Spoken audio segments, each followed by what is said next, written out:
স্বৈরাচার বিরোধী আন্দোলনের মহানায়ক, কেন্দ্রীয় কমিটির যুগ্ম মহাসচিব, নরসিংদী জেলা বিএনপির সভাপতি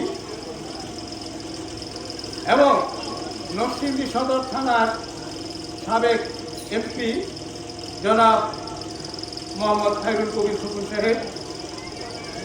আরও উপস্থিত থাকবেন নরসিংদী সদর থানা বিএনপির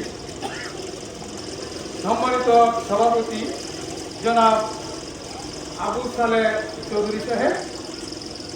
উপস্থিত থাকবেন নরসিংদী সদর থানা বিএনপির সাধারণ সম্পাদক, নজরপুর ইউনিয়নের কৃতি সন্তান জনাব মোহাম্মদ ইকবাল হোসেন সাহেব।